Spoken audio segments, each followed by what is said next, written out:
Assalamualaikum warahmatullahi wabarakatuh. Alhamdulillah, tidak pernah berhenti lisan kita memuji Sang Pencipta Allah. Sebagai seorang Muslim, kita sangat yakin Allah tidak akan pernah pungkiri janjinya. Sebagaimana kekal dalam Al-Quran ditilawakan oleh orang beriman sampai hari kiamat.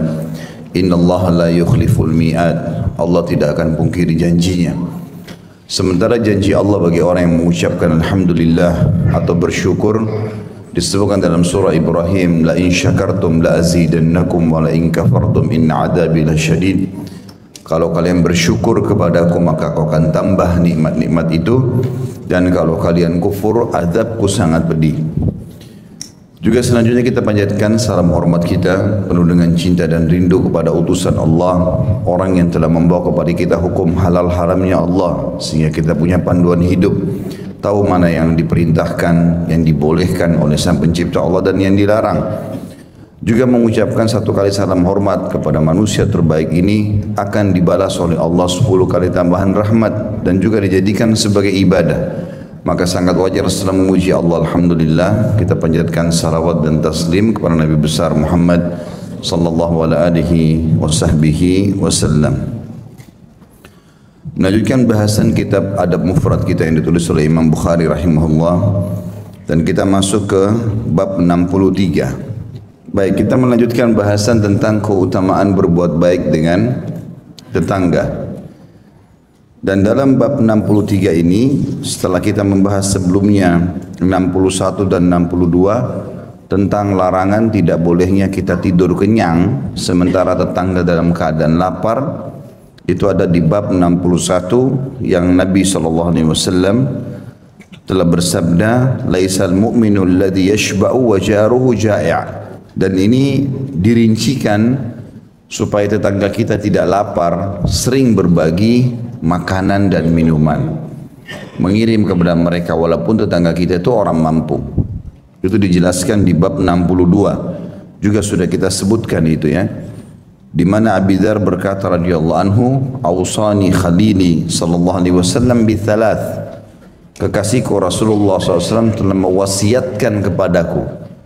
Ya, wasiat ini maksudnya kerjakan selama kau hidup dan setelah pun aku meninggal lakukan. Itu wasiat Nabi SAW. Nabi bilang kepada Abi Dzar, lakukan ini selama kau hidup, dan kalaupun aku sudah meninggal tetap kau istiqamah. 3 hal diwasiatkan. Asma'u wa uti'u walau li'abdin mujadda'in al-atraf. Aku disuruh mendengar dan mentaati kepada pemimpin walaupun dia seorang budak yang tidak berjari. Ini sudah kita jelaskan akhir bahasan kita pekan lalu.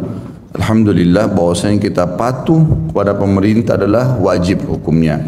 Selama yang diperintahkan bukan maksiat kepada Allah, apalagi bertemu secara maslahat dengan syariat Allah, maka wajib dipatuhi. Seperti mentaati rambu-rambu lalu lintas, disuruh misalnya melakukan administrasi SIM, KTP, ijazah dan seterusnya, maka ini sifatnya wajib ya, untuk dipatuhi karena bertemu dengan syariat Allah SWT dari sisi maslahat dan tidak ada kemaksiatan di situ, maka wajib dipatuhi. Tapi kalau itu berbau maksiat, maka masuk dalam sabda Nabi SAW, patuhlah dan taatlah kalian pada pemimpin kalian kecuali kalau dia memerintahkan yang maksiat kepada Allah, karena tidak ada ketaatan kepada makhluk dalam hal maksiat kepada Sang Pencipta. Kemudian yang kedua diwasiatkan adalah jika engkau memasak sup, maka perbanyaklah kuahnya, lalu perhatikanlah para anggota keluarga tetanggamu, kemudian berikanlah kepada mereka dengan cara yang baik. Dan sudah saya jelaskan ini ya, apa maknanya kuah di sini? Banyak isinya. Bukan berarti banyak kuahnya airnya saja. Saya sudah pakai bahasa Indonesia ya, jadi harus paham masalah ini. Oh kan Ustaz sebutin hadisnya katanya Nabi suruh perbanyak kuahnya saja dan kasih tetangga kuah isinya buat kita. Ini bakhil, pelit, nggak boleh. Ya. Yang dimaksud orang Arab kalau membahasakan kuah Mirip dengan orang bilang undanglah rumah itu misalnya, maksudnya penghuni rumahnya. Berapa orang pun di dalam diundang, gitu kan? Antarlah makanan ke tetangga sebelah. Maksudnya untuk semua isi rumah itu yang merupakan tetangga, bukan untuk rumahnya. Dan begitu memahaminya. Jadi maksud sini adalah kuah, kalau diperbanyak kuah, maka diperbanyak juga isinya, gitu kan? Karena kita mungkin akan merasa ganjil kalau kita makan sesuatu yang berkuah, begitu kita sendok cuma 2 potong daging kecil, kan jadi ganjil. Kita akan merasa puas kalau masuk ke satu restoran, beli makanan berkuah, isinya banyak, begitu disendok dagingnya banyak. Itu yang dimaksudkan di sini. Jadi maksudnya perbanyak kuahnya, perbanyaklah hidangan yang engkau akan berikan kepada tetanggamu nanti. Berbagi, dan ini perintahnya setiap hari. Ya, setiap hari kita berbagi. Dan saya sudah bilang walaupun tetangga tidak membalas hal yang sama, tetap kita berbuat baik. Ya. Dan alangkah baiknya lebih sempurna lagi kalau kita tanya ya, kemarin makanan itu yang saya kirim suka enggak? Karena jangan sampai kita kirim terus tapi tetangga tidak suka. Bapak ibu masak jengkol, tetangga enggak makan jengkol. Kan repot juga kalau kita kirim terus ke dia. Akhirnya dibuang sama dia. Ya. Jadi wajar kalau kita tahu. Mungkin kalau tegur sapa bisa ditahu makanan kesukaannya apa. Maka supaya maksimal dalam pahala. Kita dianjurkan teman-teman mengemas ibadah itu supaya menjadi lebih besar pahalanya. Ya, para sahabat ridwanullahi alaihim itu 6 bulan sebelum Idul Adha. Ya kalau kita sekarang sudah masuk mungkin ya. Kurang lebih 6 bulan sebelum Idul Adha itu mereka sudah membeli dombanya. Lalu sengaja digemukkan. Diberi makan, digemukkan, dirawat ya. Sampai nanti Idul Adha sudah sangat besar, sempurna baru disembelih untuk Allah. Itu namanya kemasan. Beda pahalanya dengan orang hari hanya tiba, beli saja apa yang ada, sembelih. Ya ini mirip saya bilang kalau ada orang yang mau sholat malam, beda pahalanya antara orang terbangun, saya bangun 3:30, subuh masih 4:30, 1 jam sholat deh. Dengan orang yang kebetulan dia bangun, dengan orang yang dari malam sebelum itu sudah programin, saya akan sholat malam sebentar, dibunyiin jam beker, dia pilih mukena dan baju koko yang dia mau pakai, sejadahnya dibubuhi minyak wangi. Pada saat bangun dia mandi dulu biar segar, dia pilih baju yang terbaik. Ini dapat double pahala. Pahala sholat malam dengan pahala kemasannya itu. Jadi mengemas ibadah itu bagus, asal ada perintahnya ibadah itu ya. Kita memberikan buah-buahan kepada orang tua kita dengan beli di kresek saja, dengan kita pakaiin keranjang, pakai plastik, ditata rapi seperti kalau kita mau kasih pejabat pemerintah, maka beda pahalanya. Pahala baktinya dapat, pahala itu juga dapat. Semuanya bisa begitu. Semuanya bisa begitu, termasuk juga meninggalkan dosa-dosa. Kita bisa mengemas keadaan supaya tidak terjerumus dalam dosa-dosa tersebut. Dan ini semua ada ekstra pahala. Makin besar upaya kita untuk kebaikan-kebaikan tersebut, maka makin besar pula pahalanya. Makin besar pula pahalanya. Baik, selanjutnya ini saksi bahasan kita. Kemudian yang ketiga adalah solatlah tepat pada waktunya jika engkau mendapati imam sudah solat dan engkau telah memelihara, maka engkau telah memelihara solatmu. Jika belum, maka yang engkau kerjakan bersama imam itu adalah tambahan atau sunnah. Ini sudah saya jelaskan. Jadi kalau kita sudah solat pun, misal bapak ibu sudah solat duhur, kemudian janjian sama satu orang di masjid, ya. Kebetulan masjid itu kita sholat di satu masjid memang antara azan dan iqamah pendek sekali. Misal hanya 2 menit sudah iqamah. Lalu kita janji sama teman di masjid di RT sebelah. Pas kita ke sana baru selesai durasi antara azan iqamah menitnya dan baru iqamah. Teman kita ikut sholat. Jangan nongkrong depan masjid, ikut aja sholat. Tapi yang kedua ini sudah hukum sunnah buat kita, bukan lagi kewajiban. Itu nanti akan membantu amal-amal kita pada hari kiamat sebagaimana sabda Nabi SAW tentang solat. Awal amal yang dihisab hari kiamat adalah solat. Kalau dia baik maka akan beruntunglah orang itu, dan kalau dia rusak maka rugilah dia. Dan kalau seandainya solat wajibnya ada yang kurang, Allah berfirman kepada para malaikat, carilah solat sunnahnya. Lalu dilengkapkanlah sholat wajibnya yang kurang dengan sholat sunnah. Itu diantaranya ini. Ya, diantaranya sholat seperti ini. Dan begitu berlaku pada ibadah-ibadah yang lain. Seperti haji disempurnakan dengan umrah, zakat disempurnakan dengan sedekah, gitu kan? Sholat dengan sholat wajib dengan sholat sunnah dan seterusnya. Ya, ini juga ada hadis nomor 114 yang terakhir kita bahas itu. Abi Dzar juga berkata, Rasulullah SAW bersabda, wahai Abu Dzar, jika engkau masak sup, maka perbanyaklah kuahnya dan perhatikanlah tetanggamu dan bagikanlah kepada para tetanggamu. Ini sudah kita jelaskan tadi. Baik, pagi ini insya Allah kita masuk hadis nomor 115, tepatnya bab 63, judulnya sebaik-baik tetangga. Imam Bukhari rahimahullah berkata, Abdullah bin Yazid mengabarkan kepada kami, ia berkata, Haywah mengabarkan kepada kami, ia berkata, Syurahbil bin Syarik mengabarkan kepada kami bahwa ia mendengar Abu Abdurrahman Al-Hubuli mengabarkan an Abdullah bin Amr bin As radhiyallahu anhuma ar-Rasulillah sallallahu alaihi wasallam annahu qala khairul ashabi indallahi ta'ala khairuhum li sahibihi wa khairul jirani indallahi ta'ala khairuhum li jarihi. Artinya dari Abdullah bin Amr bin As radhiyallahu anhuma.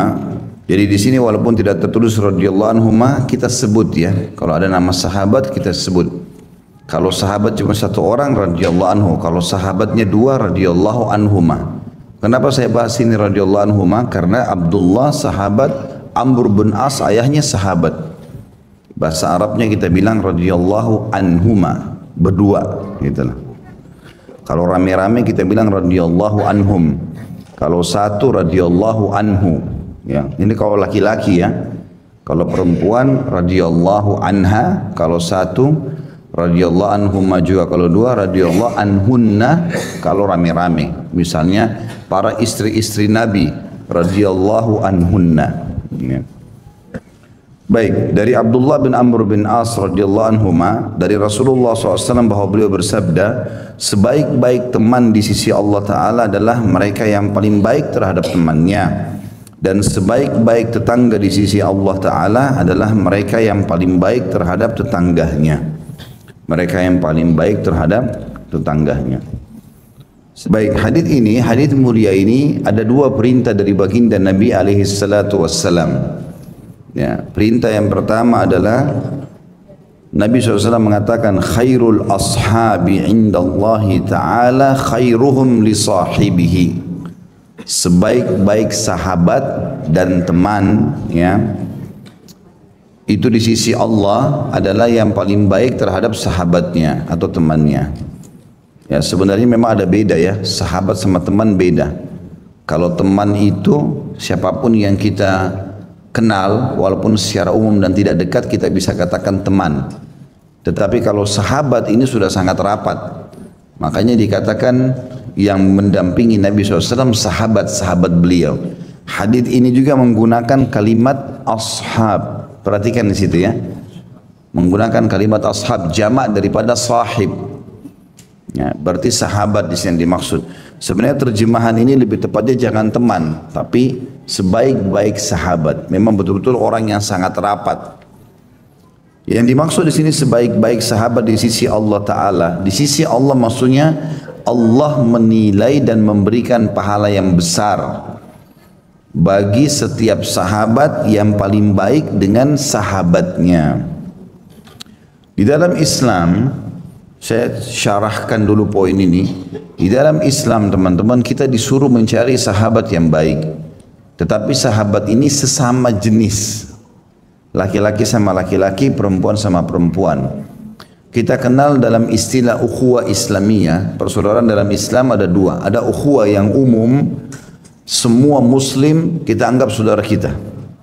Itu bagian daripada perintah Allah SWT. Dalam surah Hujurat Allah mengatakan fa aslihu baina akhawaykum. Perbaiki diantara persaudaraan kalian secara umum. Ya, yang kedua adalah persaudaraan secara khusus. Ini yang kita cari sahabat. Dan Nabi SAW menunjuk para sahabatnya, kamu bersahabat sama kamu kamu bersahabat sama kamu, ditunjuk oleh Nabi SAW.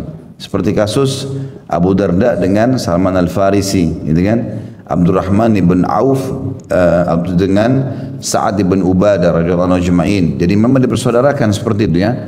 Utbah bin Ghazwan sama Syammah atau Abu Dujana. Dan ini dipersaudarakan oleh Nabi SAW. Jadi supaya dia selalu melekat bersama-sama. Tapi di sini syaratnya dia harus Muslim. Kemudian yang kedua memang orang yang saleh. Kalau perempuan salehah, bahkan kalau perlu lebih baik ibadahnya daripada kita supaya kita termotivasi.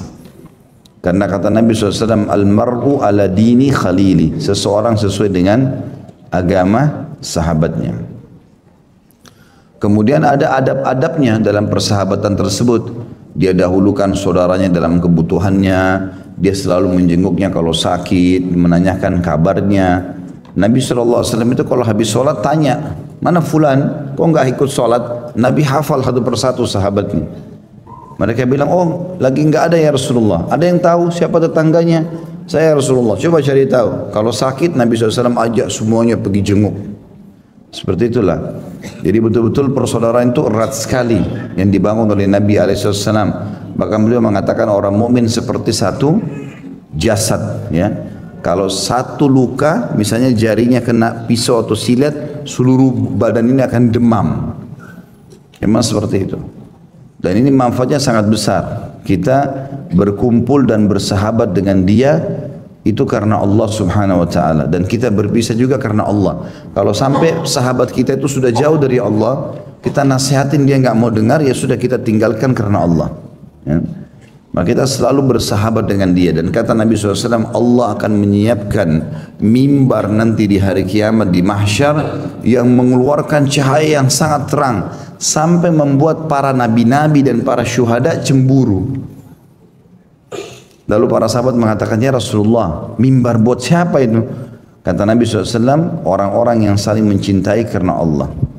Nabi-nabi dan para syuhada pun cemburu dengan mereka. Jadi maksudnya dikasih mimbar yang bercahaya agar orang-orang pada lihat.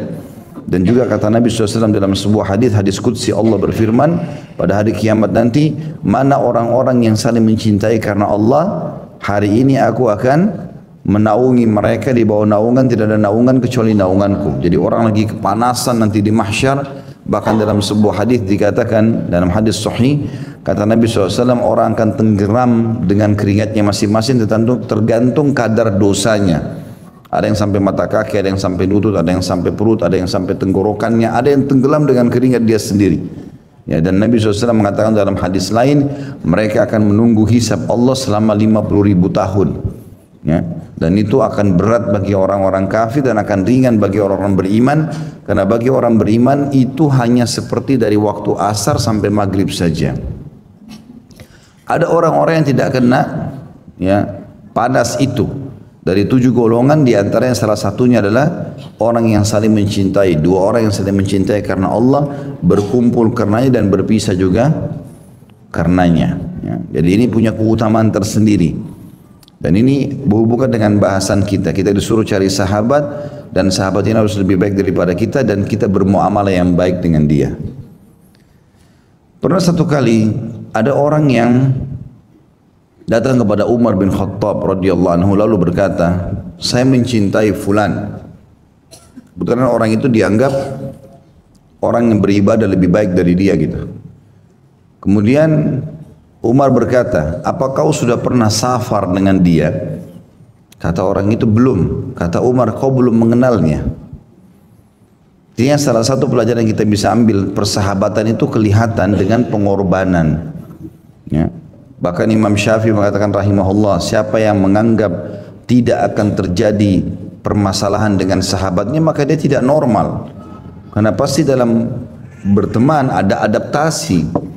Kadang-kadang ada cekcok, tapi sabar terhadap keadaan tersebut dan mengajak teman kita kepada kebenaran atau kita minta maaf kalau salah, itu justru mempererat hubungan nantinya ke depan. Karena sudah melalui suka dukanya, sudah bersahabat 10 tahun, 20 tahun, sudah saling mengetahui, gitu kan? Umar bin Khattab mengatakan salah satu pola untuk mengetahui apakah kita baik sama dia atau dia baik sama kita adalah safar bersama. Safar bersama. Karena orang kalau safar teman-teman capek, letih, butuh pengorbanan waktu, energi. Ya, maka di sini dilihat loyalitasnya. Umar mengatakan kalau kau nganggap dirimu sahabatnya dia pun sahabatmu, maka buktikan dengan safar. Ya. Jadi banyak orang begitu, berteman di kota baik, begitu safar sama-sama emosional, bakhil, nggak mau belikan apa-apa, nggak mau traktir makanan, nggak mau berkorban apa-apa. Ada orang safar begitu, cuma tahu duduk di mobil temannya, nggak keluarin untuk bensin, nggak keluarin buat tol, nggak ada pinggir restoran, tinggal tunggu, beliin juga saya. Dia nggak bayar apa-apa sama sekali. Ini tidak ada loyalitasnya, tidak layak jadi sahabat ini. Pernah ada orang datang kepada Abdullah bin Mas'ud, dan ini dua kisah mirip. Ada juga orang datang kepada Abu Hurairah radhiyallahu anhu ajma'in. Tapi di waktu yang berbeda, orang yang berbeda gitu. Tapi dua-duanya memberikan jawaban yang sama sahabat Nabi ini. Dia mengatakan kepada Abdullah bin Mas'ud, saya ingin menjadi sahabat anda karena Allah. Kata Abdullah bin Mas'ud, ada syaratnya. Dia bilang apa syaratnya? Orang itu bilang, kau siap enggak kantongmu menjadi kantongku, kantongku jadi kantongmu, siap enggak? Kapan kau butuh uangku silakan pakai, kapan saya butuh uangku saya akan pakai. Orang itu bilang saya belum siap. Kata Abdullah bin Mas'ud, cari orang lain. Karena persahabatan butuh pengorbanan, apalagi karena Allah Subhanahu wa taala. Bahkan kalau perlu berlumba-lumba, ya siapa yang lebih dulu mentraktir temannya, siapa yang lebih dulu memberikan hadiah, siapa yang lebih dulu menjenguk kalau sakit, itu tanda-tanda cinta kita karena Allah Subhanahu wa taala, gitu kan? Dan ini masuk dalam makna hadis kita, sebaik-baik sahabat di sisi Allah adalah yang paling baik terhadap sahabatnya. Dari sini dia dahulukan apapun, berkorban apapun dengan sahabatnya.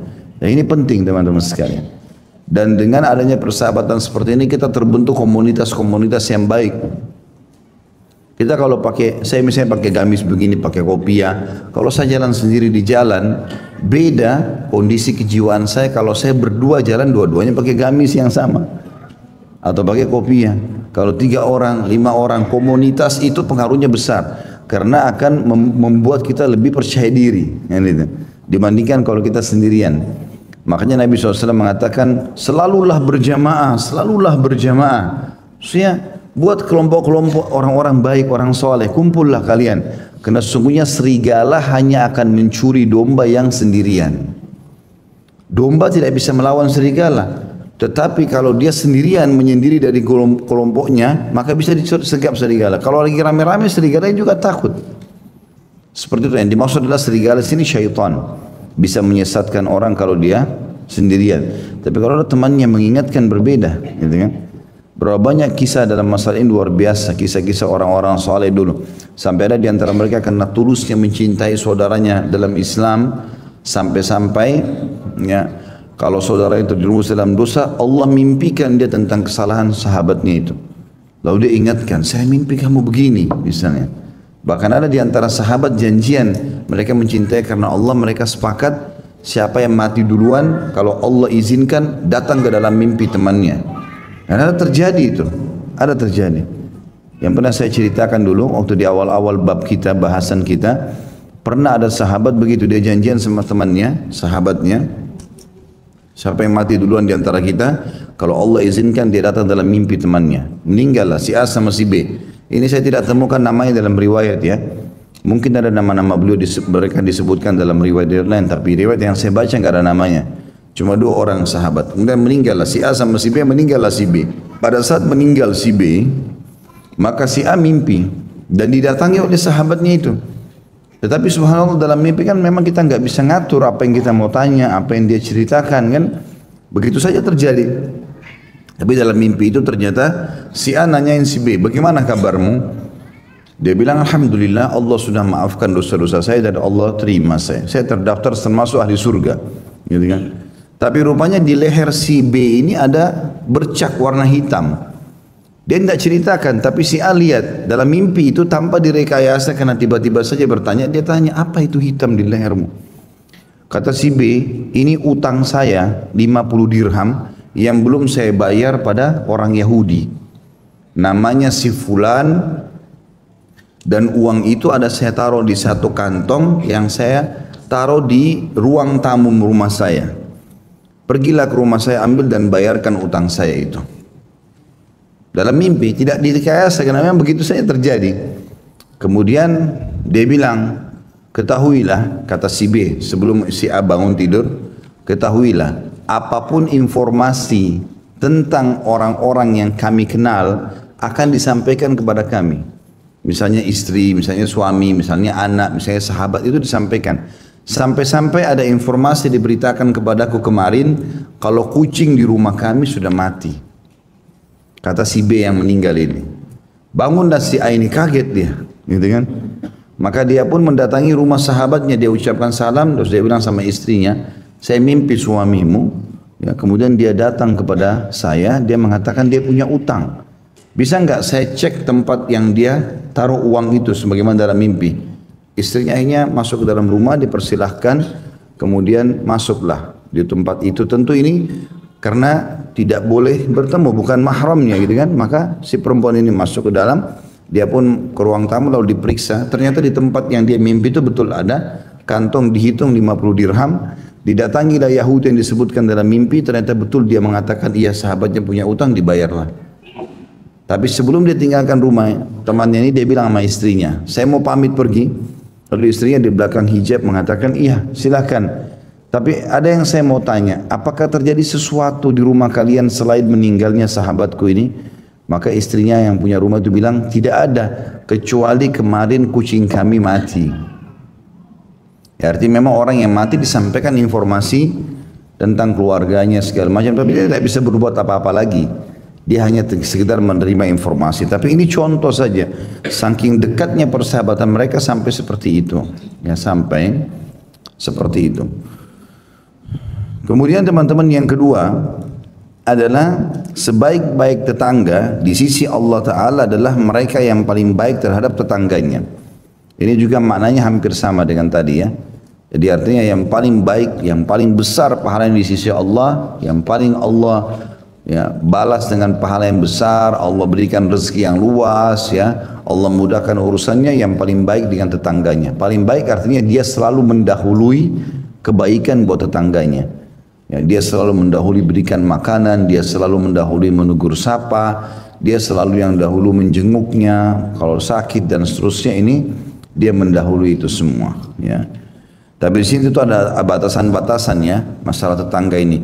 Jadi juga harus dijaga adab-adabnya. Jangan sampai kita masuk ke rumah tetangga sementara tidak ada, atau mungkin lawan jenis ya, laki-laki sama perempuan. Tetangganya misalnya seorang janda, dianya laki-laki, kemudian dia, oh ini kan hak tetangga, saya harus masuk. Ini enggak benar. Ya. Nanti berbahaya, jadi fitnah malah. Apalagi khalwat berdua-duaan, enggak boleh sama sekali. Tapi dia libatkan, si laki-laki ini libatkan istrinya misalnya. Ya, kemudian diajak ke sana sama-sama, gitu kan? Maka itu boleh, ya. Itu enggak ada masalah. Ya. Jadi kita libatkan pasangan kita supaya bisa bertegur sapa. Ibu-ibu juga begitu, ajak suaminya, tetangga itu kayaknya sakit di sebelah, saya dengar informasi dari Pak RT gitu. Maka kemudian suaminya diajak untuk sama-sama menjenguk tetangga tadi dan seterusnya untuk menjaga adab-adab syar'i. Jadi jangan sampai juga ada pelanggaran-pelanggaran ya. Semua bentuk kebaikan yang kita lakukan kepada tetangga, kepada sahabat masuk dalam umumnya hadis ini. Jadi memiliki keutamaan di sisi Allah Subhanahu wa taala. Kandungan hadis yang ditulis oleh yang mentahqiq buku ini ya adalah yang pertama, anjuran agar menghormati dan menghargai persahabatan yang dijalin atas dasar keimanan. Artinya tidak ada persahabatan kalau di atas kemaksiatan.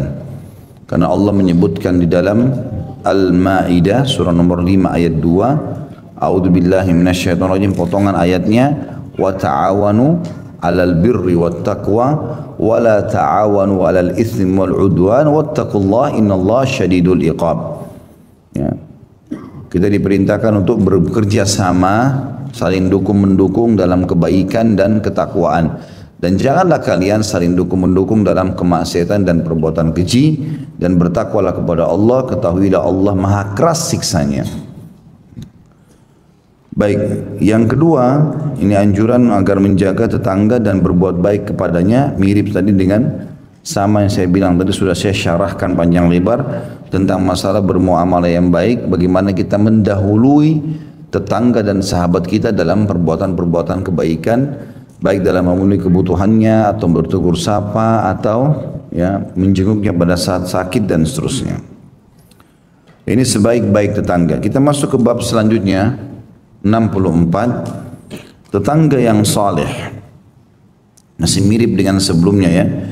Hadis nomor 116, Imam Bukhari berkata rahimahullah, Muhammad bin Kathir mengabarkan kepada kami, ia berkata Sufyan mengabarkan kepada kami dari Habib bin Abi Thabit, ia berkata Khumail mengabarkan kepadaku an Nafi' bin Abdul Harith radhiyallahu anhu anin Nabi sallallahu alaihi wasallam qala min sa'adatil mar'il muslimil maskanal wasi' wal jarus salih wal markabul hani, atau wal markabul hani ya, agak panjang sedikit ada yahnya. Dari Nafi' bin Abdul Harith radhiyallahu anhu dari Nabi sallallahu alaihi wasallam, beliau bersabda, di antara kebahagiaan orang muslim adalah tempat tinggal yang luas, tetangga yang saleh dan kendaraan yang nyaman. Hadis ini menyebutkan atau memberikan pelajaran kepada kita banyak sekali. Yang pertama adalah bagaimana Nabi alaihi salatu wassalam memberikan wasiat kepada kita kalau kebahagiaan seorang muslim bisa didapatkan melalui 3 hal. Tapi poin pertama ditekankan adalah rumah yang luas. Nah, rumah yang luas. Dan ini menandakan bahwasanya Islam memerintahkan setiap penganutnya untuk berbuat kebaikan. Untuk dirinya dan untuk orang lain. Di antara untuk dirinya adalah mencari tempat tinggal yang nyaman, semampu dia. Makna luas di sini adalah nyaman, cukup, merasa puas. Ya. Jadi jangan sampai kita punya kekayaan tapi rumahnya sempit dengan alasan ini zuhud. Enggak, keliru. Ya. Zuhud itu yang sering dibahasakan, zuhudlah dengan cara makan roti kering, bajunya kotor, rumahnya asal jadi, ya kendaraannya juga tidak jelas, padahal dia mampu. Enggak, keliru. Zuhud itu mendahulukan akhirat dari dunia. Makanya kalau kita baca dalam kitab zuhud ya, atau penjelasan masalah bab zuhud ini, didefinisikan oleh para ulama mendahulukan akhirat dari dunia. Dunia tetap, tapi akhirat nomor 1. Sebagaimana surah Al-Qasas surah nomor 28 ayat 77. A'udzubillahi minasyaitonir rajim. Allah berfirman, "Wabtaghi fima ataka Allahu ad-daral akhirah wa la tansa nasibaka minad dunya. Wa ahsin kama ahsanallahu ilaik."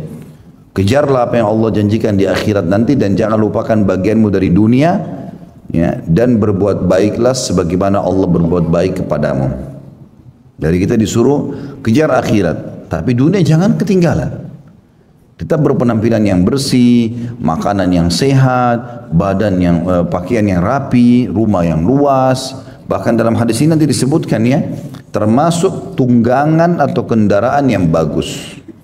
Itu disuruh memang. Semampu kita. Tapi subhanallah, saya sering bahasakan dengan beberapa ikhwah, ini bahasa saya supaya mudah difahami saja. Kalau ada yang datang ke pengajian, misalnya saya ketemu, terus saya kenal secara pribadi, saya tanya, mana kendaraan antum? Ini kendaraan saya Ustaz, motor, sudah pakai sekian tahun. Terus saya bilang, kenapa enggak order yang lebih bagus? Order kemana Ustaz? Uang saya pas-pasan. Order? Paham enggak order kemana nih? Hah? Pada Allah minta, ya Allah tunggangan saya gantikan supaya yang lebih bagus. Kadang-kadang orang mau minta sama Allah berdoa kalau sudah penyakitnya kronis, atau bangkrut usaha, karena Allah dijadikan nomor 13 oleh dia.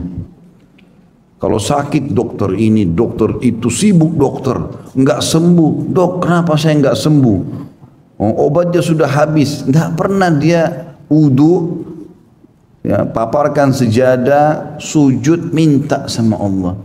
Ya Allah, saya sakit, sembuhkanlah. Nanti Allah buat dokter itu penyebab kita sembuh. Ini yang kadang-kadang orang tidak fahami.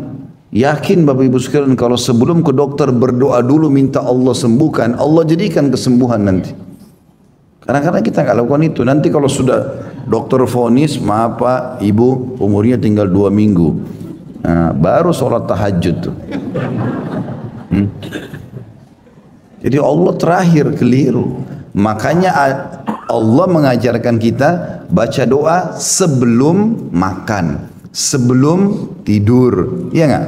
Sebelum masuk masjid, ya, sebelum masuk kamar mandi, kan sebelumnya. Jadi sebelum melakukan aktivitas berdoa dulu, sebelum keluar rumah. Kalau selesai bersyukur kepada Allah. Habis sebelum makan baca doa, habis makan bersyukur, alhamdulillah, supaya Allah kasih lagi nikmat itu. Maka jangan bengkalekan ini harus difahami sehingga betul-betul kita mendahulukan Allah dari yang lainnya. Baik, sama dengan ini teman-teman sekalian. Rumah, saya masih ngontrak Ustaz, minta sama Allah. Kenapa nggak minta? Minta apapun Allah kasih. Allah kasih kita teman-teman dengan 2 rakaat sholat sunnatul fajr lebih baik daripada dunia dan seluruh isinya. 2 rakaat sholat fajr. Apalagi kalau cuma sekedar minta rumah, minta mobil, minta pasangan, minta sama Allah SWT. Merengek, tinggal minta, manja saja sama Allah. Ya Allah berikan saya rumah, ya Allah berikan begini, ya Allah muliakan saya. Sampai saat Ibnu Ubadah berkata radhiyallahu anhu, saya selalu menjadikan dalam doaku minta agar Allah limpahkan rezekiku tanpa batas. Dan aku merasa, dan aku minta juga agar Allah mudahkan aku menyedekahkannya di jalan Allah. Dan aku merasa selalu saja Allah berikan, tidak pernah habis hartanya. Radhiyallahu anhu, Sa'ad ibn Ubadah terkenal, salah satu sahabat yang dijamin masuk surga. Ini orang yang luar biasa, rezekinya nggak pernah habis. Pohon kurmanya berbuah sepanjang tahun, karena tiap hari iklanin di atas rumahnya. Wahai penduduk Madinah, siapa yang punya keperluan hari ini datang saja ambil. Gudangnya dia sudah disiapin sama dia, gandum, madu, keju, segala macam. Orang tidak ada ambil, terserah mau ambil berapa banyak. Karena itu nggak pernah habis rezeki. Bahkan dia ajarkan anaknya namanya Qais, hai Qais, tugasmu tiap hari sedekahin hartanya ayah ini. Jadi anaknya kalau pagi bangun sama ayahnya berdua bersaing nih siapa yang lebih dulu habisin harta itu. Tapi subhanallah rezeki datang terus. Terlalu panen kurmanya sepanjang tahun tidak seperti kebun-kebun kurma yang lain, akhirnya jadi kaya raya. Dan itu karena orderan dia minta sama Allah, minta ya Allah rezeki saya luas, minta kepada Allah SWT. Allah SWT maha mendengar, maha mengetahui, maha kaya. Maka akhirnya pernah satu kali Qais ini bagi-bagi. Dia lagi naik unta, ada orang lihat nih, turun dari untanya dikasih orang. Jadi orang royal sekali di jalan Allah SWT. Sampai Abu Bakar sama Umar tahu kalau Qais ini nunggangin untanya orang tuanya nih, punyanya ayahnya Sa'ad. Maka Abu Bakar sama Umar bisik-bisik berdua, ini anak kalau kita biarkan dia habisin hartanya ayahnya nih. Rupanya bisik-bisiknya Abu Bakar sama Umar didengar oleh Sa'ad. Sa'ad pas lewat di situ, lalu dia teriak, wahai muslimin, siapa yang mau tolong saya lawan Abu Bakar sama Umar? Kenapa mau lawan Abu Bakar sama Umar? Abu Bakar sama Umar mengajarkan pelit anak saya. Saya yang suruh habisin kok dia larang. Sampai seperti itu. Jadi orang subhanallah teman-teman sekalian harus minta kepada Allah subhanahu wa ta'ala. Bahkan ada hadis yang sahih kata Nabi SAW, ada hamba-hamba Allah yang Allah memang titipkan harta banyak sama dia untuk menjadi maslahat bagi manusia. Kapan kita royal kasih, Allah kasih kita lebih banyak. Kalau antum baru dikasih sama Allah 10 juta, tes dulu nih, bakhilnya luar biasa. Tidak bisa keluar, disentuh sama istrinya pun jangan sentuh ya. Itu keuntungan kemarin. Tidak mau ketahuan, taruh di rekening, rekeningnya dirahasiakan, nggak ada yang bisa tahu. Bagaimana caranya? Baru 10 juta dipancing, terus mau dapat 100 juta. Mau dapat 1 miliar, nggak bisa. Kata Nabi SAW, selama dia royal di jalan Allah, Allah limpahkan rezekinya. Sampai dia pelit, kapan dia bakhil, Allah berhentikan. Udah nggak dikasih lagi dia. kasih yang lain yang memang rasanya mau royal. Makanya saya sudah berapa kali ulang-ulangi, bakhil adalah sifat penyakit jiwa. Nggak boleh dibiarkan. Dan itu kata Nabi SAW. Ya, pada saat ada beberapa orang-orang Arab di Madinah datang dan Nabi SAW tanya, bagaimana pemimpin kalian? Siapa pemimpin kalian? Mereka sebutkan nama seseorang. Lalu kata Nabi SAW, bagaimana dia? Dia tampan ya Rasulullah, dia punya wibawa, punya keturunan, tapi satu masalahnya, dia bakhil. Enggak suka berbagi-bagi sama orang. Kata Nabi SAW, tidak ada kebaikan padanya. Dan penyakit apakah kata Nabi SAW yang lebih rusak, yang lebih berbahaya daripada bakhil itu sendiri? Ya. Makanya teman-teman harusnya kita minta kepada Allah Subhanahu Wa Taala order supaya kita dikasih kebaikan dan ingat hak-hak di situ. Makin sering kita berikan kepada orang, maka makin baik. Dan di sini teman-teman, berarti menandakan juga dalam Islam kita disuruh untuk memiliki rumah yang luas semampu kita. Dan ini rumah yang luas artinya bisa menampung banyak keluarga, ya, tamu dan segala macam. Kemudian yang kedua, pesan Nabi SAW adalah tetangga yang saleh. Ya. Makna saleh berarti patuh dengan Allah Subhanahu Wa Taala. Berarti di sini dianjurkan kita cari tetangga-tetangga komplek perumahan atau rumah yang tetangganya orang-orang baik-baik. Ya. Dan insya Allah mudah-mudahan termasuk ciri kebaikan adalah adanya masjid. Seperti insya Allah mudah-mudahan di sini termasuk. Karena masjid itu simbol orang-orang yang baik di sekitar situ. Tidak mungkin masjidnya bisa makmur kalau orang-orang yang di sekitarnya tidak suka peduli, ya. Mungkin ada 2-3 orang tidak peduli, tapi sisanya pasti peduli. Saya berapa kali masuk komplek nggak ada masjid sama sekali, tapi mayoritasnya Muslim. Gitu kan? Ini tanda tanya, kenapa nggak buat masjid? Masalahnya apa? Sudah dijanjikan rumah di surga, masih nggak mau juga. Ini gimana caranya nih? Mau dijanjikan apa lagi kira-kira? Istana di surga. Kata Nabi SAW, siapa yang bangun rumah Allah di muka bumi, Allah akan bangunkan baginya istana di surga. Ada sahabat bertanya gini, ya Rasulullah, tidak semua orang mampu bangun masjid karena pikiran mereka biayanya besar. Apa kata Nabi SAW? Allah akan memberikan pahala itu, istana di surga, walaupun seseorang membangun rumah Allah di muka bumi seperti sarang burung yang kecil. Dia cuma mampu beli satu bata, atau dia cuma mampu masukkan 10.000 rupiah, 5.000 rupiah di celengan masjid untuk dibangun, ikut renovasi, sudah dapat istana di surga. Ini juga nggak mau, super bakhil. Buat dirinya sendiri nggak mau, gimana cara? Termasuk hal yang baik, lingkungan yang baik adalah adanya rumah Allah Subhanahu Wa Taala. Dan Nabi SAW sudah mengajarkan kepada kita yang paling pertama beliau lakukan pada saat tiba di Madinah 3 hal. Dari 3 hal ini yang paling pertama juga beliau lakukan adalah membangun masjid. Masjid Quba dan Masjid Nabawi. Baru beliau yang kedua mempersaudarakan muhajirin dan ansar, pendatang, muhajir dan orang-orang pribumi setempat. Dipersaudarakan, gak ada lagi rasisnya.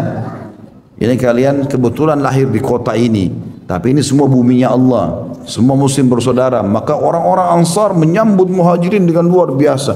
Sampai mereka mengorbankan segala macam hal untuk saudara-saudaranya. Terus yang ketiga, menulis kesepakatan damai dengan orang-orang non-muslim supaya sama-sama membela Madinah. Ini basis pendirian negara, instansi, apa saja.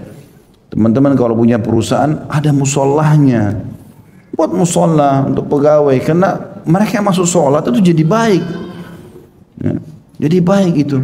Kadang-kadang ada orang, subhanallah, saya masuk beberapa perusahaan gitu, Ustaz tolong isi ceramah di kantor kami. Baiklah. Ada tempat nggak? Ada musallahnya. Baik, saya pikir ini musallah bagus, ini musallah kotor, nggak ada AC, panas. Ya. Itu di basement, di pojok. Jadi bakhilnya luar biasa gitu. Kenapa begini? Baik Ustaz, yang punya building orang non muslim, kenapa antum di situ? Berapa banyak perusahaan muslim yang masuk situ? Ada banyak Ustaz. Di antara tenan-tenan yang sewa ini ada banyak. Baik, kenapa nggak bersatu? Sewa tempat, jadikan musola, jadikan masjid kalau perlu. Saya masuk di beberapa perusahaan ada yang sampai menyewa tempat sekian besar, gitu kan, dijadikan masjid. Dan itu dipakai selamanya. Bagus gitu. Orang non muslim cuma tahu terima duit saja dia maunya. Tapi kemana arahnya muslim-muslim di situ? Akhirnya kalau sholat Jumat kejauhan, ada bahkan tidak pergi sholat Jumat. Dia siapkan fasilitas. Itu tanda kebaikan dengan adanya rumahnya Allah Subhanahu wa ta'ala. Karena apalagi kalau hidup ya, ada pengajian, ada kegiatan-kegiatan, ada pembagian buku-buku gratis, ya, ada Quran terjemahan, ada banyak kegiatan. Ada beberapa musola, masya Allah, atau masjid di mall-mall ataupun di kantor-kantor yang saya lihat aktif, ya. Aktif mereka menggerakkan itu, sehingga banyak juga di antara mereka yang buat pengakuan tadinya nggak pernah sholat, nggak pernah masuk masjid, akhirnya masuk ke masjid dan sholat. Gara-gara ada musola atau ada masjid di situ. Ini contoh saja. Maka ciri tetangga yang baik justru karena pertama ada masjid di situ. Yang kedua memang tentu muslim, ya, tentu muslim. Dan yang ketiga memang dasarnya, ya, tetangga-tetangga ini pada saat kita sapa sebelum beli rumah, kita putar di sebelah, tetangga tanya, Assalamualaikum, apa kabar Pak? Baik Bu. Misalnya kita tegur sapa, jika itu temuin RT-nya, tanya lingkungan sekitar sini bagaimana, karena penting. Puncak kenikmatan Allah pada seorang hamba, rumahnya yang luas, tetangganya yang baik. Ya, kita tanya dulu. Saya pernah masuk di komplek juga, mewah sekali. Di daerah Jakarta Pusat. Kemudian saya pas ngisi pengajian sudah mau tiba waktu sholat, saya bilang kita mau sholat, mau cari masjid. Enggak ada masjid di sini Ustaz. Loh, ada berapa rumah? Rumahnya mewah-mewah. Rumahnya ada 100 atau berapa. Ini rumah-rumah klaster khusus gitu, bangunannya bagus segala macam, harganya mahal juga di pinggir jalan raya. Terus saya bilang, kena ini berapa banyak dari 100 rumah berapa banyak muslim? 90% muslim. Kenapa nggak ada masjidnya Pak? Terus sholat Jumat di mana? Ya keluar pakai mobil pergi. Kenapa ini? Kenapa nggak beli? Kalau beli satu kapling, buktinya bisa beli semua di situ rumah. Kalau rame-rame, keroyokin di situ, ya beli satu kapling tanah, bangun masjidnya.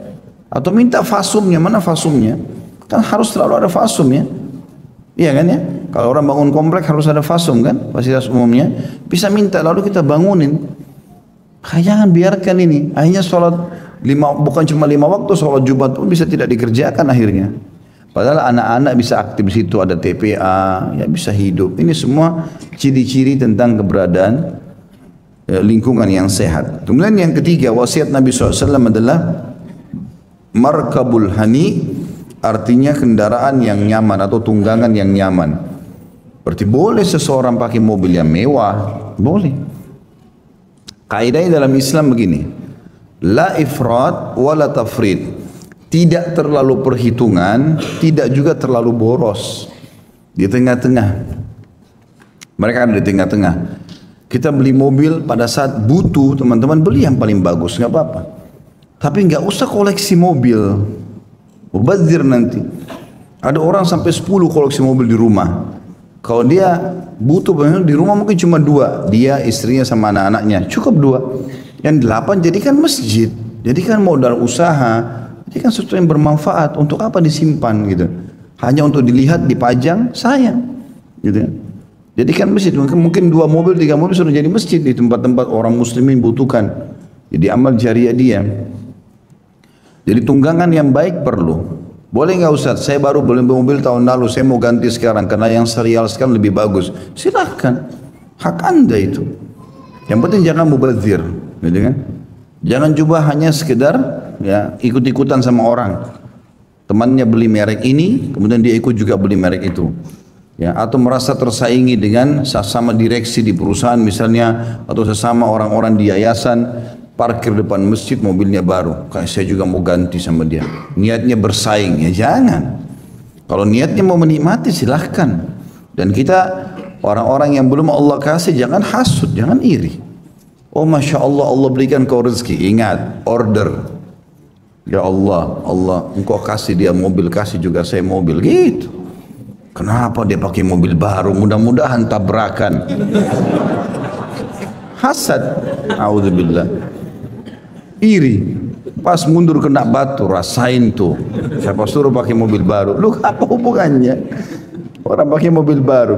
Orang kalau punya kenikmatan minta sama Allah juga. Tinggal order sama Allah, Allah kasih kok. Asal mau. Dan jangan berhenti berdoa sampai Allah kasih. Selama itu bukan haram silahkan. Ya, yang tidak boleh kalau sudah haram buat antum.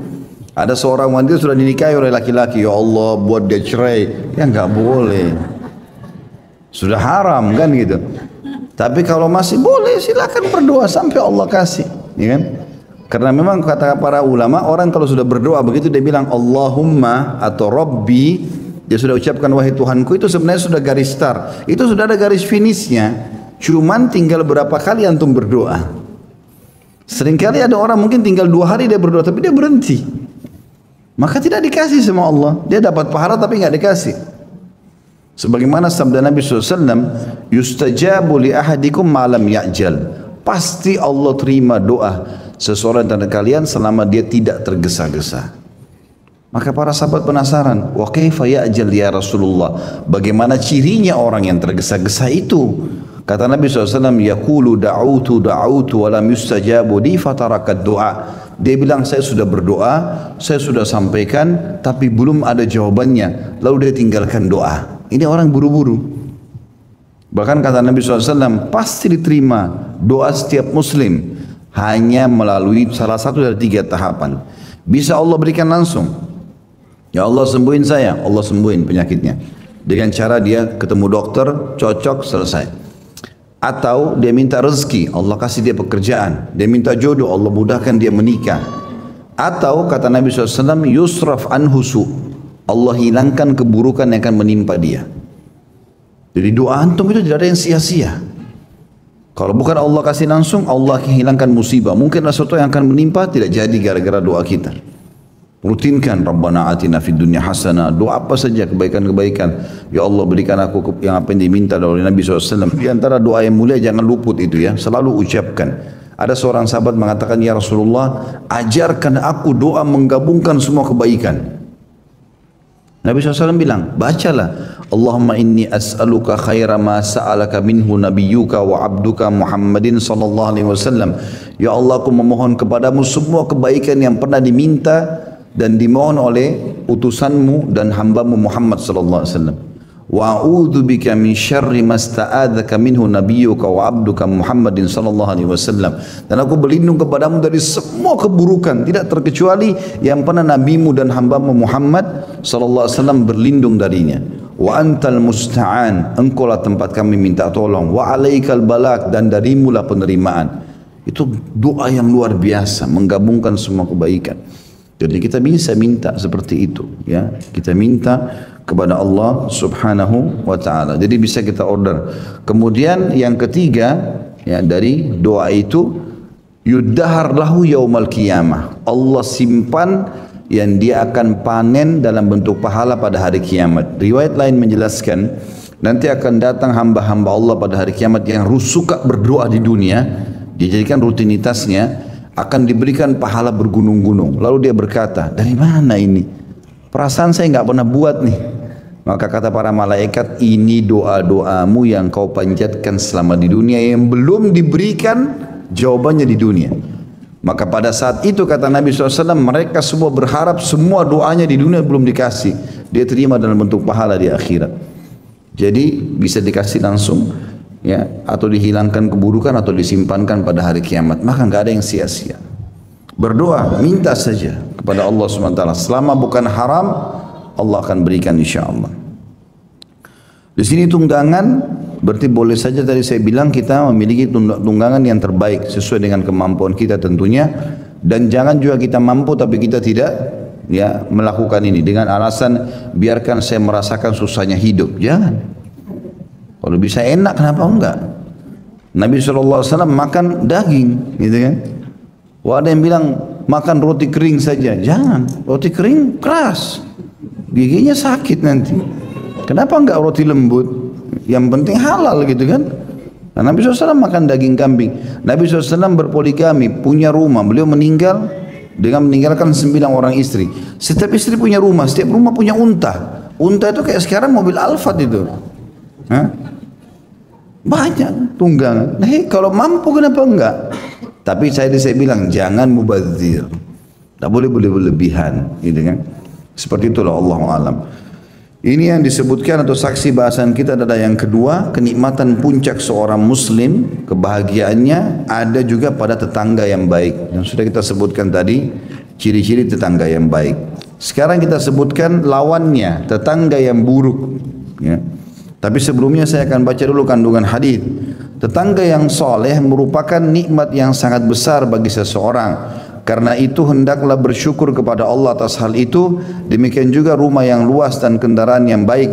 Jika hati pemiliknya selalu berzikir kepada Allah Azza wa Jal, itu merupakan salah satu nikmat Allah yang besar.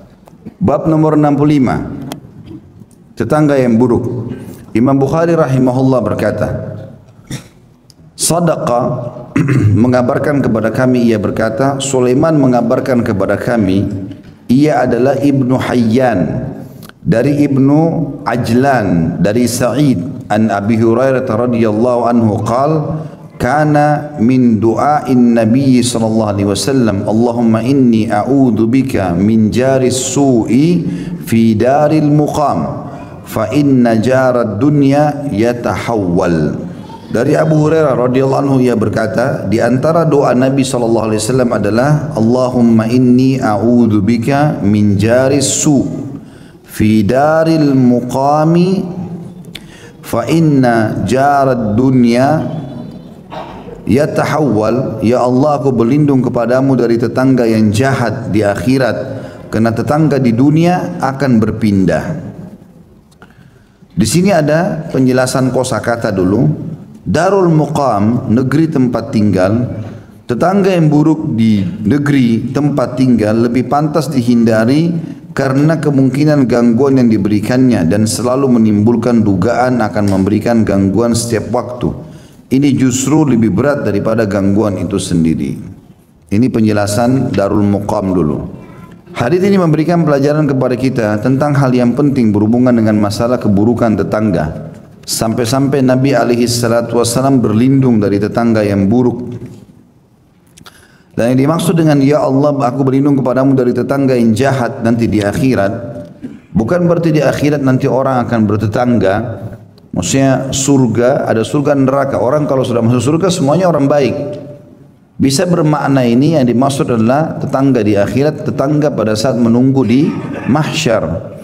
Orang yang ada di sebelah. Jangan sampai ada di sebelahku ini adalah orang-orang yang buruk. Orang-orang yang buruk. Misalnya, karena ada hadis yang menjelaskan orang di mahsyar nanti akan tenggelam dengan keringatnya masing-masing. Tergantung kadar dosanya. Jangan sampai aku dekat dengan mereka. Maksud dalam makna juga ini adalah jangan sampai aku memiliki tetangga di kuburan yang buruk. Karena kuburan sudah dianggap awal akhirat. Awal akhirat. Di antaranya dalilnya adalah hadis Nabi SAW tentang doa orang kalau sholati jenazah. Takbir pertama kita baca Al-Fatihah tanpa iftitah dan tanpa surah. Takbir kedua kita membaca salawat kepada Nabi SAW, salawat Ibrahim. Takbir ketiga mendoakan mayit. Takbir keempat mendoakan diri sendiri atau juga langsung salam. Tapi di antara doa di takbir ketiga adalah Allahumma rzuqhu ahlan khairan min ahlihi. Ya Allah, karuniakan si mayit ini keluarga lebih baik daripada keluarganya di dunia. Kata ulama hadis yang dimaksud adalah mudah-mudahan yang temani dia amal solehnya. Wajaran khairan min jirani, dan tetangga lebih baik daripada tetangganya di dunia. Ya. Ini berarti ada tetangga buruk. Mungkin karena dia disiksa, karena dia berbuat maksiat, maka kita berlindung supaya jangan sampai punya tetangga yang buruk. Makanya kata para ulama, ini salah satu juga dalil kenapa tidak boleh dikuburnya seorang muslim sesama orang non muslim di dalam satu pemakaman. Ya, walaupun beda liang lahatnya gitu ya. Tapi ini berarti menandakan tidak boleh. Karena orang kafir pasti disiksa, nggak mungkin tidak. Maka kita berlindung dari situ. Ini yang dimaksud makna daripada hadis ini. Dan dikatakan karena tetangga di dunia akan berpindah, maksudnya juga akan meninggal dunia. Ya, akan meninggal dunia. Biasanya kan orang kalau satu lingkungan, misalnya kita satu komplek perumahan ada 20 rumah. Ya. Dan karena kita tinggal di satu RT, biasanya kan kalau kayak kita di Indonesia ini kuburan ada di situ ya. Orang sekitar situ akan dikubur di situ, kecuali kalau dia minta pesan diantar ke kampungnya lah segala macam. Tapi kalau tidak biasanya pemakaman di situ. Ya misalnya di daerah Jakarta Timur, Jakarta Barat, Jakarta Barat, atau mungkin dari kelurahan ini, kecamatan ini ada yang wakafin tanah atau ada memang di situ kuburan. Nah biasanya orang-orang yang bertetangga itu kalaupun mati si fulan, nyusul yang ini sebulan lagi meninggal, kan dikubur satu kuburan. Berdekatan semua ya. Itu makna daripada hadis ini, karena tetangga dunia bisa saja pada saat dia meninggal juga akan teralihkan ke akhirat. Artinya sama-sama nanti di kuburan, bersebelahan. Jangan sampai yang sudah buruk dunia ini ikut lagi di kuburan bersebelahan dengan saya. Gitu. Seperti itu kita berlindung kepada Allah Subhanahu wa ta'ala, karena dia nanti akan juga disiksa di kuburan dan kita tidak akan butuh itu. Kita berharap kuburan di sebelah kita adalah orang-orang saleh. Ya. Makanya salah satu target yang terbaik, seperti misalnya Nabi SAW memotivasi para sahabat ya, termasuk kaum muslimin, agar meninggal di Madinah dan juga dikubur di Baqi. Baqi kuburan para sahabat. Karena Nabi SAW doakan, ya Allah rahmatilah penghuni Baqi. Dan kata para ulama hadis ini berlaku sampai hari kiamat doa Nabi SAW. Siapapun dikubur situ pasti dapat rahmat Allah. Dan umumnya orang-orang dikubur di Baqi itu ada sahabat-sahabat Nabi di situ, istri-istri Nabi di situ, ya. Utsman bin Affan di situ dan banyak yang lainnya. Banyak juga Imam Malik ibn Anas, salah satu imam mazhab, gurunya Imam Syafi'i juga dikubur di situ. Banyak sekali tabi'in, para tabi'in, orang-orang soleh ada di sana. Maka kemungkinan besar memang mereka akan bertetangga dengan orang-orang yang baik ya, di alam barzah yang merupakan awal alam akhirat. Masih dalam hadis yang atau bab yang sama, nomor hadisnya 118.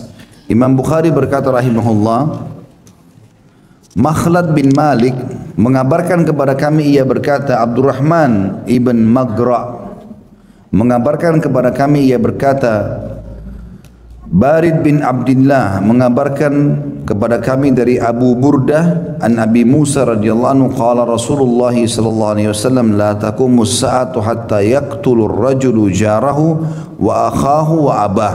Artinya dari Abu Musa radhiyallahu anhu al-Asy'ari, ia berkata Rasulullah SAW bersabda, kiamat tidak akan terjadi hingga seorang laki-laki membunuh tetangganya, saudaranya dan ayahnya.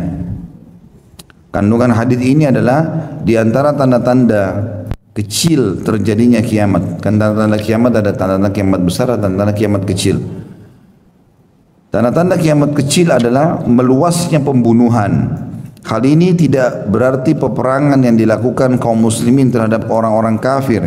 Yang dimaksud sini adalah pembunuhan yang terjadi di antara kaum muslimin, yaitu kaum muslimin saling membunuh. Dan ini hadis juga memberikan pelajaran kepada kita. Salah satu tanda-tanda hari kiamat kecil adalah bukan lagi orang menghormati tetangganya, tapi malah membunuhnya dan merampas hartanya. Nah, dan ini sudah sering terjadi. Ya.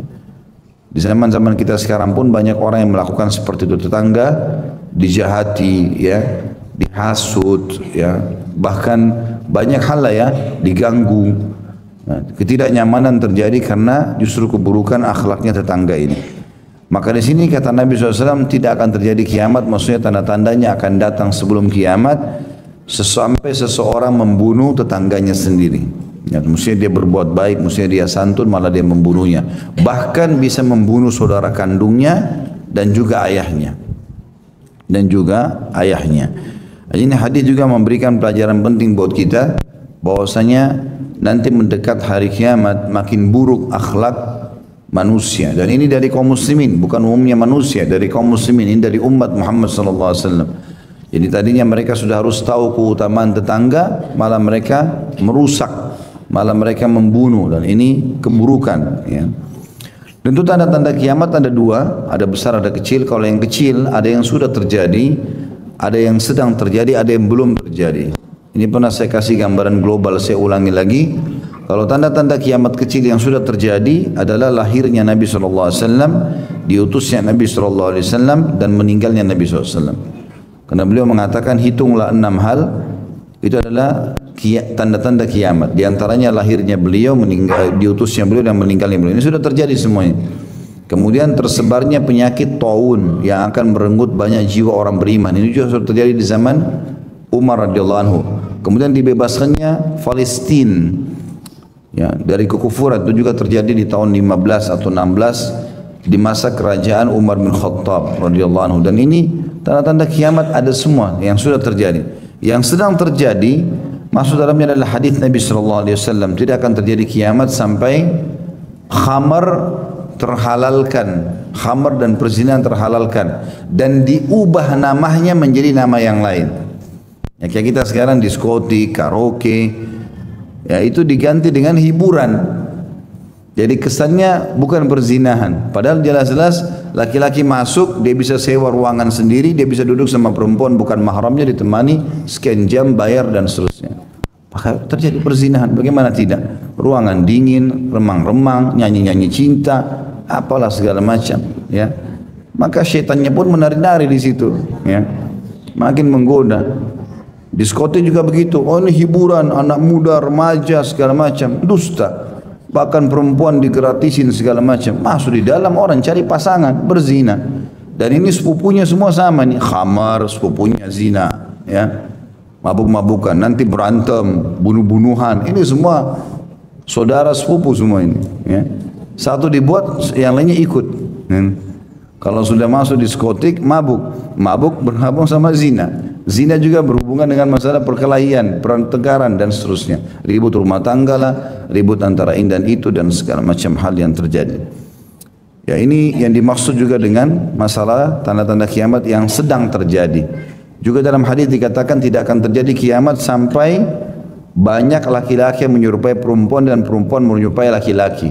Zaman kita sudah ada, bahkan operasi kelamin, ya, mengubah diri. Allah sudah jadikan laki-laki aneh mau jadi perempuan, ya. Ada perempuan mau jadi laki-laki, penampilannya seperti laki-laki. Kenapa ini? Allah sudah kasih fitrahnya begitu. Dan Allah pencipta lebih tahu kalau itu lebih baik buat kita. Tetap teman-teman, biar dia sudah operasi kelamin, biar dia mau mengaku sebagai perempuan, iya hukumnya laki-laki. Banci-banci itu laki-laki.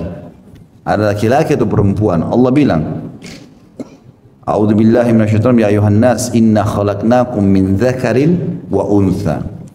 Hai sekalian manusia, kami ciptakan kalian cuma dari dua, laki-laki dan perempuan. Tidak ada yang ketiga. Yang ketiga ini aneh. Makanya dianggap aneh di masyarakat, ya. Dia ikut ini atau ikut ini. Perempuan ya perempuan, laki-laki ya laki-laki. Ya, dan ini harus jelas, gitu kan? Tidak boleh kita dibiarkan, karena ini tanda-tanda hari kiamat. Makanya teman-teman yang Allah karuniai anak, diamanahkan beberapa anak, harus kita betul-betul fungsikan anak-anak kita dan arahkan sesuai dengan jenis kelamin dia. Memang anak perempuan mainannya sendiri, ya. Sering ikut ibunya, diajak ke dapur, nata rumah, masak-masak, memang begitu. Anak laki-laki memang main bola, lari-lari, segala sini, memang begitu. Jangan anak perempuan dihadiahin bola, hadiahkan bola. Hah? Ya, ini mau jadi laki-laki nanti, ya. Atau laki-laki diajak main masak-masak. Gimana caranya main masak-masak ini? Kayaknya jadi kayak perempuan. Itu lingkungan internal bisa berpengaruh. Ya, biasanya ada orang Allah karunia anak 4 orang misalnya, 3 laki-laki anaknya, yang terakhir perempuan. Maka dibiarkan anak perempuan ini karena bungsu main sama kakaknya. Jadi kayak laki-laki lah dia. Atau terbalik, ada orang punya 4 anak, 3 perempuan, 1 laki-laki. Yang bungsu laki-laki. Adik laki-laki yang diajak main-main boneka, main segala macam sama kakaknya. Maka ini bisa mengalihkan dia dari fitrahnya. Ini tanda-tanda hari kiamat, tidak boleh. Tidak boleh sama sekali. Dan ada beberapa yang sedang terjadi, yang belum terjadi diantaranya adalah keluarnya gunung emas di sungai Furat, ya, atau Efrut, ya. Sekarang ada yang mengatakan itu di Turki, ya. Itu belum terjadi karena kata Nabi SAW tidak akan terjadi kiamat sampai terlihat gunung emas di sungai Furat, ya. Dan nanti orang akan saling membunuh, memperebutkan emas itu. Kalau kalian menemukan itu, maka ya, jangan ikut-ikutan. Karena dari 100 orang, 99 akan mati, cuma 1 yang hidup. Maka kata para sahabat, ya Rasulullah, kalau begitu kenapa masih ada yang mau ikut-ikutan? Kata Nabi SAW, karena dia berharap dia yang satu itu. Dia yang bisa selamat. Dan saking banyaknya korban nanti sampai akan ada lewat di gunung emas itu, laki-laki yang dipotong tangannya karena mencuri. maka dia pun membenci emas itu. Dulu pernah dipotong tangannya gara-gara curi emas. Maka dia mengatakan, semoga Allah melaknatmu, ya. Sesungguhnya tanganku dipotong karena kamu. Lalu dia pergi tanpa mengambil sedikit pun dari emas itu, karena sudah jijik melihat banyaknya korban manusia di situ.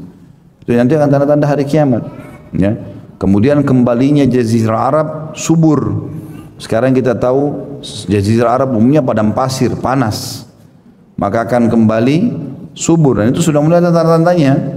Di Saudi sudah 4-5 tahun terakhir ini selalu turun salju, ya. Dan akhirnya salju ini diadakan penelitian oleh sebagian ilmuwan, memang dia es, ya. Kalau dia cair di musim panas, dia masuk ke padang pasir, itu cara yang paling cepat menyuburkan tanah. Dan memang ada beberapa tempat-tempat itu sudah mulai subur kelihatan. Jazirah Arab akan kembali. Ya, sebagian sejarawan mengatakan dulu Jazirah Arab itu semuanya kebun-kebun, sungai. Tapi waktu terjadi banjir besarnya Nabi Nuh alaihissalam, maka tertutup, pasir banyak terangkat, maka seperti itulah kurang lebih menjadi padang pasir. Akan kembali nanti semuanya sungai-sungai, ya, dan kebun-kebun. Itu juga belum terjadi tentunya, ya. Tapi tanda-tanda sudah terlihat, dan juga termasuk malhamah kubra atau peperangan besar antara muslimin dengan orang-orang Nasrani. Dan ini sudah saya sebutkan di kajian Minhajul Muslim, teman-teman bisa kembali di tanda-tanda hari kiamat. Tapi yang jelas hadis ini menjelaskan kepada kita bahwasanya salah satu tanda-tanda hari kiamat adalah kalau seseorang, tanda-tanda kiamat kecil, ya, seseorang mengganggu tetangganya atau membunuh tetangganya. Allahu alam. Ini bahasan kita. Silakan. Mudah-mudahan apa yang kita bahas hari ini bermanfaat buat kita, dan Allah Subhanahu wa taala menjadikan majlis kita diberkahi olehnya dan dijadikan sebagai tambahan amal kita pada hari kiamat, dan semoga seluruh dosa yang pernah kita lakukan diganti oleh Allah Subhanahu wa taala dengan kemakmurannya menjadi pahala, dan semoga kita semua disatukan insyaallah di surga firdausnya tanpa hisab, dan disatukan dalam majlis yang mulia ini. Kalau benar pasti dari Allah, kalau salah dari saya mohon dimaafkan. Subhanakallahumma bihamdika asyhadu an la ilaha illa anta astaghfiruka wa atubu ilaik. Wa sallallahu nabiyana Muhammadin walhamdulillahi rabbil alamin. Wassalamualaikum warahmatullahi wabarakatuh.